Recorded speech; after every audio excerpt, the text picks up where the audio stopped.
Hello, everyone, and welcome back to the PlotCast. I'm your host, Nate Slater. And I'm Chris Sambrook, and today we're going to be reviewing Wake Up Dead Man, a Knives Out mystery.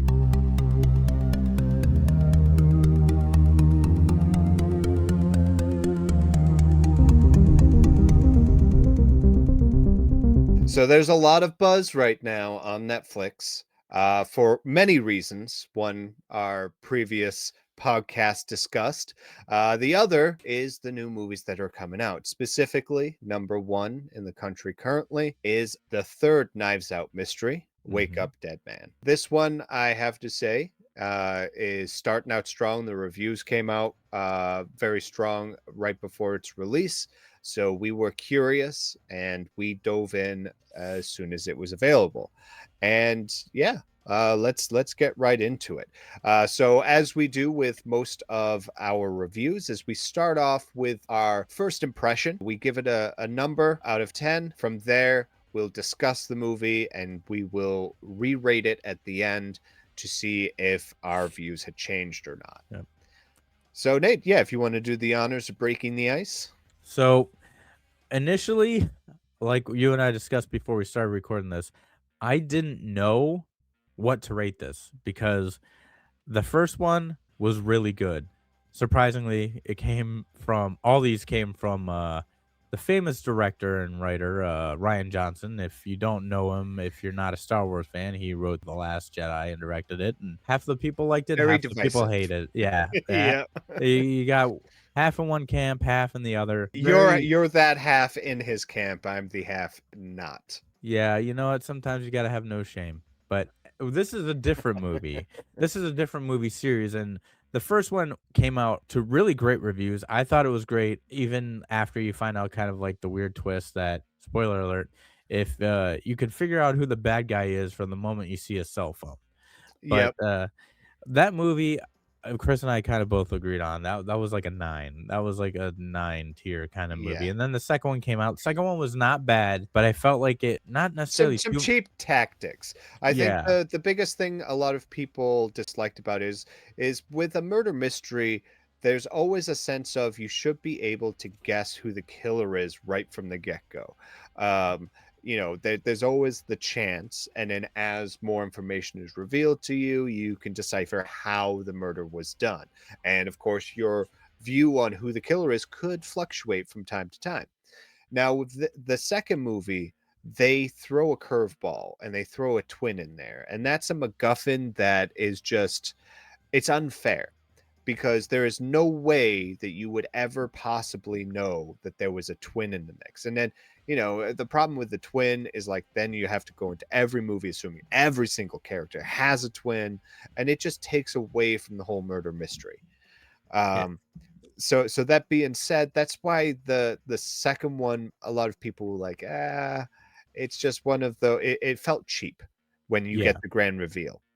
That and I felt like there was too much kind of backtracking in it as far as the not necessarily well, yeah, I guess it would be the points of view because we are presented with one thing, but then obviously when you see it, the whole picture come together at the end, it's obvious that it was changed from what we did see as to where if they would have just kept that in the movie to where it's seen at the end, you'd be like, oh, well, yeah, if we saw it this way, we would have actually known from the get go, what Right, actually happened. exactly. So the one reason why that works though is because in that movie they were doing point of view. So one person will be telling the story and they tell the story how they saw it. And then we, the viewer, get to see what they saw or stated. But they were hiding pieces of information. Therefore, in the reveal of those moments, we did not see the whole picture because they withheld that information or they changed something. And as a result, it fooled us unfairly, Yeah. if you will. And they do that a little bit in this third one too, But not as which we'll much. get to. Like I was saying, the second one, I really came out of it giving it a 6. And initially, you said you'd give it a 7, then you thought about it, trying to compare it to this one, you're like, "No, it was definitely a 6." But Yes. but the thing is, I think the problem is with us going on that right now is the fact that we're kind of, like, rating them now as compared to rating them when they came out. So that kind of is messing with our grading here. So my honest grade for this out the gate is an 8. I give it an 8 out the gate. What about you? So I gave this a 7 out the gate. Okay. All right. So we're close. This was definitely, in my opinion, an improvement from the sequel, especially coming off Yes. the first one. You already know it's gonna have hurdles because the first one was the first, so the second one has kind of like a reputation it has to live up to, and Right. then you get to the third one, and it definitely, it upped the ante as far as okay, we need to really hone in on this, make this not a threequel that's gonna be worse than the sequel. Uh, Yes. So I do want to point out a couple of things okay, for people who may not have seen it. A, spoilers, obviously. B, this is not necessarily a series that follows a group of people. It follows just one person. yeah, Daniel Craig plays Benoit Blanc, and he is a famous detective. And he solves a mystery in the first one as a detective, being brought on to the crime. But then the second one, there wasn't a crime before he shows up. He shows up as a crime unfolds, a murder yeah, unfolds. So he was more as a unwanted guests plus one. yeah, So I think that also kind of threw things off. He wasn't necessarily there to solve a mystery, but then ended up solving a mystery. Um, this one, he is brought on. I think the weird thing about this one of the reasons why I bring it down a little bit is you don't actually get to see him in action.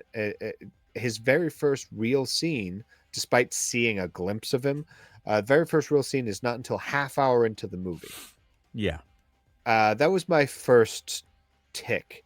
Um, Usually in a murder mystery, you are the what had happened is revealed as he is asking questions and unfolding what people, as he's interrogating them. This decided to give us a whole bunch of exposition and lead up story before even introducing him, which I felt was off for I mean, it's one thing to do maybe in the first movie, a weird thing to do when we know it's about him, it's his franchise, and he doesn't show up till half hour into the movie. Now, here's a funny thing about that. When I was originally watching that, and as the movie was going on, when the young priest Judd goes around, telling this story and it's focusing on him, I was starting to actually think that the movie was going to go in the direction where he was actually the murderer, just trying to And get they away with it. definitely pushed it that way more than once. Yeah. They did give you the feeling that he could still very Yeah. well be the killer. And And he has violent tendencies. tendencies. He definitely is set up to be the killer as far as being framed. Yeah. But yeah, there's a lot to it, and I do like that there's a lot of in and out around, who the killer is and how the mystery unfolds. It is done very well, which is what's a great thing about this Knives Out series, is it's done pretty darn well. And he always gets pretty well known cast of actors, Yeah. so you never really have a problem with the acting.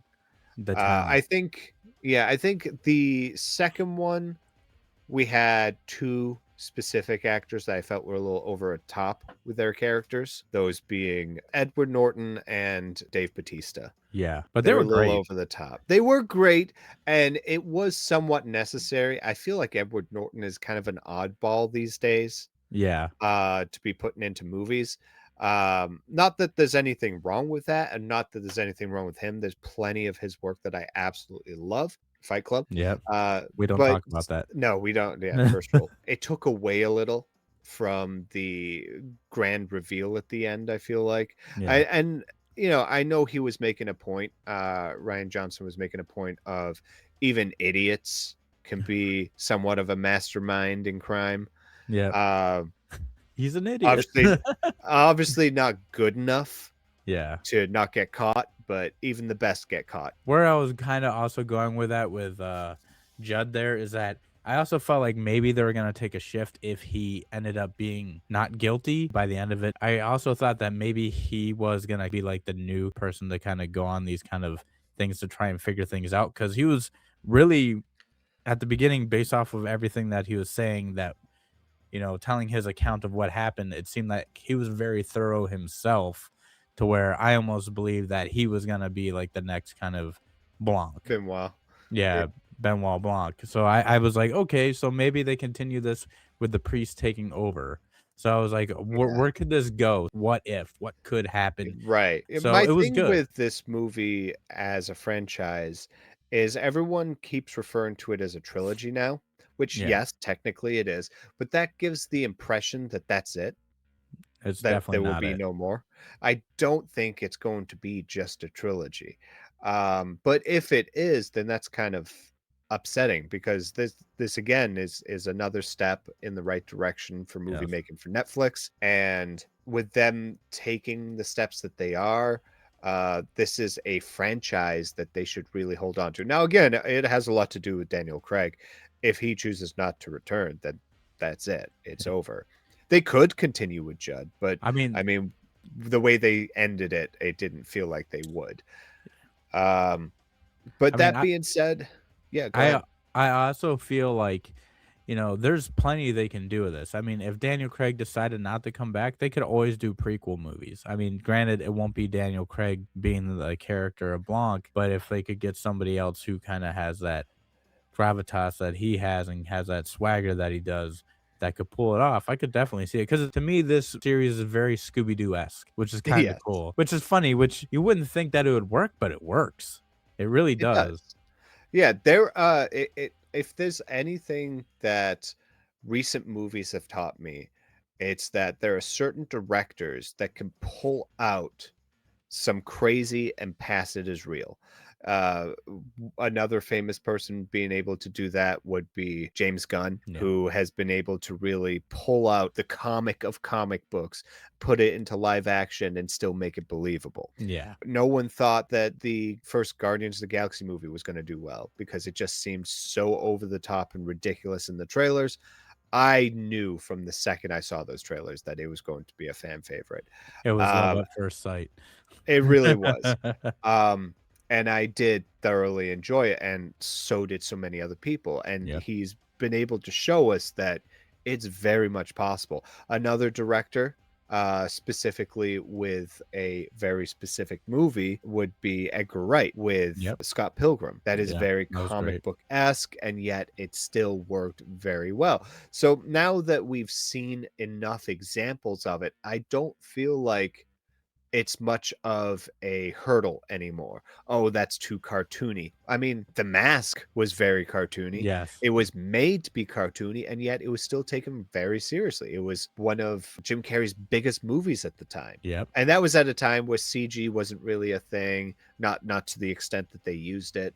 And, that they it also wasn't just for kids. I mean, there was a Yeah. lot of adult humor in that. I It was mean, pretty dark at times. and while we're on that subject, the actor who played Dorian, the bad guy in the movie, passed away this week. So R.I.P. Yeah. Um, so yeah, that sucks. He didn't do very many movies. I think I've seen him in like one other movie, and that Blue was it. Streak. Was that what he? Yeah, he was in Blue Streak. That's right. Well, he was also in a very iconic Tarantino movie too, Which one was that one? I don't Pulp remember. Fiction. I don't Bring remember out him the in that. Gimp. Oh yeah, okay. I didn't even think about that. Yeah. But going back into what you were saying, Chris, I'm sorry. Yeah, no, so yeah, as far as direction goes, anything goes these days. Like there are so many different techniques that have been used to really pass things off as real that at this point, oh, we're gonna base a movie off of Scooby Doo. Just remove the dog and the super silliness, and you Yeah. still you still got something that can be passed off as very realistic, yet still be real goofy. I mean, yeah, the Um, thing is there is a lot of like kind of like little bit of humor here and there with Blanc himself. He's yeah, kind the of constant goofy. every time Judd goes to turn himself in, it's oh no no no no, then Exactly. redirect him. Like it was. It was a lot of fun, and I think that without those elements, it wouldn't be the same. If it was Yep. super serious all the way through, I don't think it would be as popular. It just shows many different sides of each of the actors that, um, really helps move the story along and grips our attention. And, I will say, like I said from the very start, with each of these movies, I have not really had a problem with acting. The actors have been pretty on par with what is needed for their characters. Yeah. And yeah, absolutely. I mean, this one has Glenn Close. I mean, come on. I know. Like, you don't put, I mean, the cast in this one is pretty amazing. Yes. And for the story itself being rather small and contained, Yes. most movies are constantly trying to top the last one by making it more Yep. grand scale, death defying and affecting the whole world. And it doesn't have to. It can always just be about the characters and how it is the world to them, but when you look at the scale, it's just one very small unknown town. Yeah. I mean, and the thing is, there were some things that I didn't like a few of the actors, not the actors themselves, but like the characters that I felt a few that kind of just didn't feel like they needed to be there. Like, yeah, I understand Simone's character was the one who was bankrolling, The church, yeah. yeah, just to keep things going, and Yes, and I would agree that she is literally only there as the answer to the question, how are they still running if no yeah, one is going to going the to that church. church? And then I feel the same with Sai. Yeah, He was way over the top, but again, they needed publicity. yeah, Like everyone had their, very specific role that was necessary, but it was relatively small scale. And then the characters that did the most talking, like Lee Ross and stuff like that, putting himself forward, was rather unnecessary. yeah. Well, I mean, they're definitely trying to set up a lot of these characters. Like even at one point when they're all having that meeting in the one chamber there, and Wicks like throws the book at Judd to get him Yeah. out of there. I honestly thought like they were all in on the whole thing together, kind Right. of thing. And that was definitely how they planned to make you think. And Yeah, I thought that was so fun. I do like moments like that because, again, it is part of human nature to make assumptions. yeah, And the entire scene, as we get to see it later, was completely different to what you thought. So again, it subverts expectations, and it lays more foundation to where the story's going. It changes how you feel about the characters or what may have happened. Then it went from everyone's in on it to it could be any of these a-holes, just yeah, trying to kill someone. So like it completely changed everything, and I absolutely enjoyed it for that. Um, and a lot of even the characters that said so little, like Samson, yeah, was a huge, but he didn't have to talk a lot, and he wasn't necessarily hating on the priest Judd. He didn't necessarily hate him. There were times that he showed them respect even when he didn't need to. yeah, So it was nice to show, through actions how people really are sometimes. yeah, They don't, they don't throw their entire humanity out just because the yeah, script requires it. yeah. I thought it Uh was funny. He's like, "Can I borrow your punching bag?" Sure. yeah, yeah, exactly. So yeah, no, there's a lot to this movie that should be praised, Yeah. but one thing I will say is it was a little too long. I mainly think that's because of the opening kind of, It was. The dialogue opening there. definitely dragged. I did like the fact that you're hearing it as if it was written, and it explicitly shows that it was written and read. Yeah. That you're like, oh, this is an account of the entire movie, and then you find out what maybe halfway that he was requested to write out everything up to that point.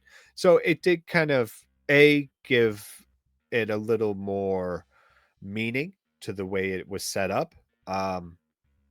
And then also allows you the mystery of, is it actually Judd by the end, because he's no longer telling the story at that point going forward, so anything could happen. There are some parts that are acceptable, But it only made it acceptable because that occurred. Otherwise, I would say that's an exposition dump, and it was a 30-minute exposition dump, and it didn't feel like it was entirely necessary, or there were better ways to bring it out, and especially time effective ways. Yeah.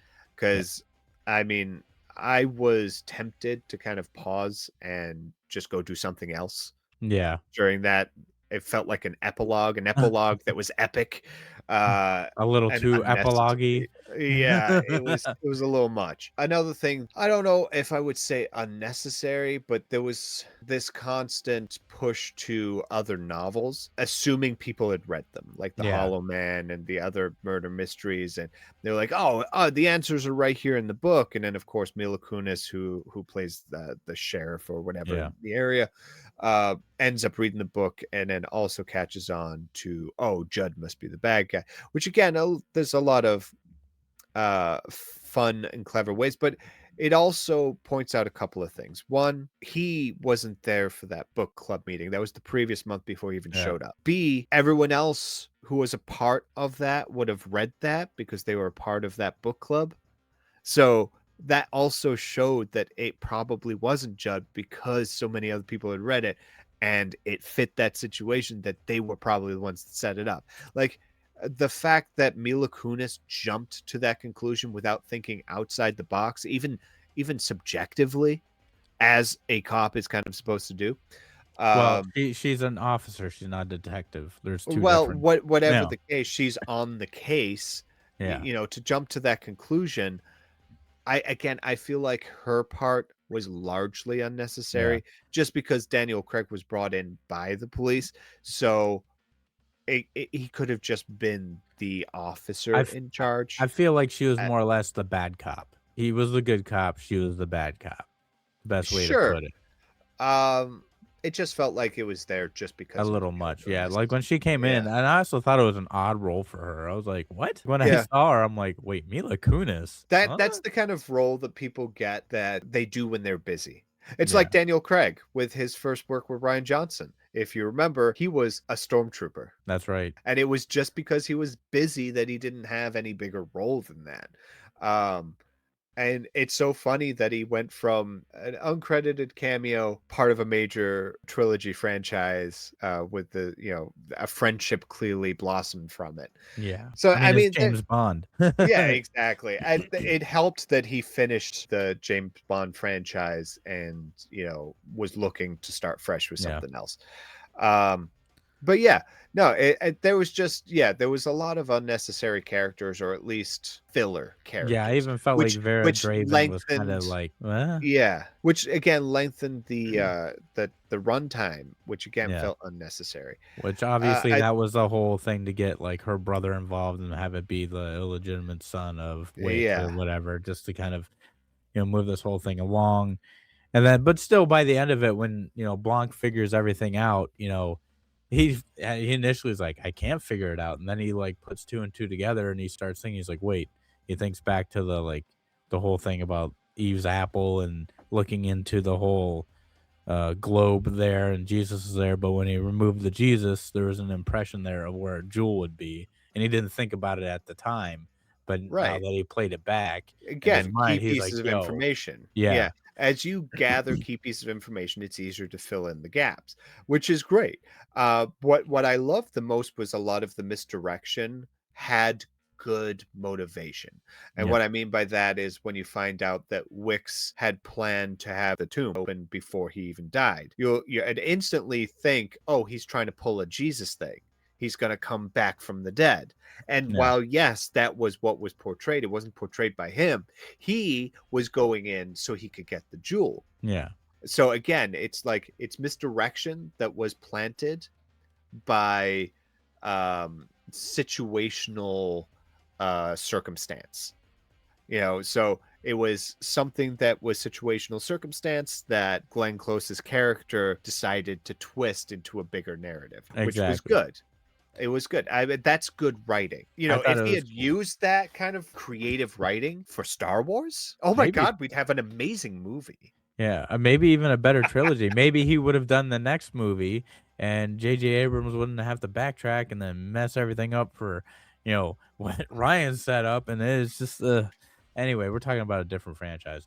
So, yeah, I did like the ending, especially, how Martha confesses and everything, and she did it to preserve the And that's priest. another thing that I will say was really well done is the human touches to the movie. Because throughout the movie, especially from the moment that we actually see Benoit Blanc, you'll notice that a lot of camera tricks were used when you first see him.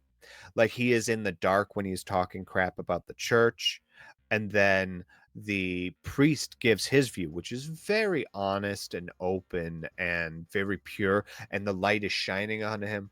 And then you see Daniel Craig again, understanding what he's saying and even agreeing with him, and then the light is shining on him. Throughout the movie, you start to see that this young priest is having an effect on him, and he's changing the way he usually does things. And by the end, he's about to give the grand reveal and then just says, "I don't know." And you think at first, oh, he's missing something and he just needs that something. He had that information all the whole time. He was just waiting for the crowd to clear so that the person who did commit the crime could come forward and have the grace of not being seen by everyone. Yeah. And that, he took his pride in his work, put it aside because of his interactions with the priest and how he saw that, sometimes you just need a little humanity. Yeah, and that's what he gave Martha. He could tell that she was slowly dying from taking poison, and is like, you know what? It was bad what she did. Let's not Right. sugarcoat it. But It was she's already, yeah, understandable yeah, throughout the whole yeah, thing. She and wasn't malicious like, the past 2 movies, the villains were based on greed, and she was the opposite. She was yeah, fighting against greed the yeah. entire time. Her entire life was to fight against greed, which By the is end, insane. she ends up murdering Nate, Yep. but she did it in self-defense because he was corrupted by greed. He saw the Again, one yeah. ring, and he had to have his precious. That's what it was. Yes, but she also conspired to kill Monsignor Wicks as Wicks, well, yeah, and that was exactly. premeditated.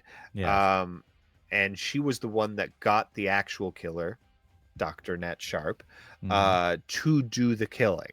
And while she didn't necessarily kill it, with her own hand, she is the killer in the sense that she is the mastermind behind the plan. Yeah, she is, Um, guilty by association.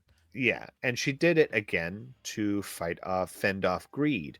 But that makes you think then, well, okay, which one is the greater sin? Is it greed or is it murder? So it's like you're fighting fire with fire. you know Yeah. you're not really in God's good grace Well, at and the the end of the thing day. is, she knew it. And that's why, Yeah. she killed herself, and, she Well, was that able. wasn't the reason she killed herself. Yeah, The real reason she killed herself is because of what happened to Samson. yeah. But she um still killed herself by the end. Yeah. And then So, which also brings up another loophole. She's extremely religious and yet she's committing a mortal sin by committing suicide. That is a big no-no yeah, in religion. yeah, So, it feels like sometimes they didn't quite nail that character the way that they wanted. They wanted her to be extremely devout, but then at the same time everything that she does is the opposite. yeah. She thinks she's doing it for good, but then again, if you think about it, she's doing it for her own selfish reasons, which is Yeah, to protect this guy that kind of fathered her herself, and, Eh, it's still, it's sin. At the end, yeah. Judd forgave her, God forgave her, and maybe she went to heaven. Who knows? So for our final review, So uh you initially gave it an 8. yes, I gave it An 8 for Nate. an 8 for Nate. I'm gonna leave it with a 7. 7. Yeah, Yeah, I also initially gave it a 7, and I think that that is still well deserved. It should be higher. I think that I think so the too. real thing that really killed it for me is not just the fact that the runtime was 2.5 hours, but because of why it was 2.5 hours. I would happily watch this being 2.5 hours of just solid, good murder mystery. Um, but a lot of the exposition felt unnecessary since they cover a lot of it later anyway, and it could have been, done better. Yeah. I mean, I did also like that they actually put it in our face. Like, do you see that when he holds up the picture? And you're looking, like, I was even looking and I couldn't see what it was. And then he's like, oh, the bag. The bag's there. Yeah, I see the bag. But it was the fact it was the other top of the freaking Yeah, lamp. I actually did call that. I was watching it with my wife, and I said, "Ah, look, there's 2 lamps. Look I at didn't that." even notice that. I was trying to look. I'm like, what is it? I don't see it. And then when they play, I'm like, oh. Yeah, I actually felt stupid because I pointed out there was 2 lamps, and then they were like, "Oh, look, the bag, it's there." And I'm like, "Oh, oops, okay, my bad. I was looking at the wrong thing." And then it turned out I was looking at the right thing. Right thing. Um, You should be in these movies, Chris. yeah, Maybe you um could teach Blanc a thing or two.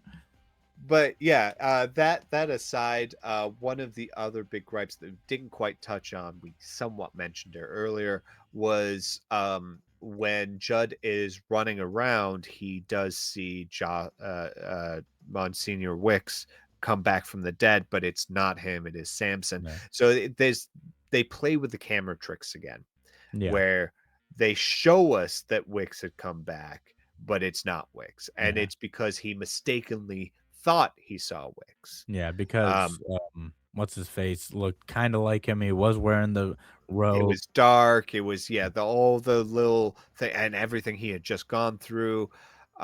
It's understandable, but for the viewer to force us to think it actually was him is misleading. Yes. Um, so yeah, I mean, even if they had his face more of a blur, it would have been a little more acceptable.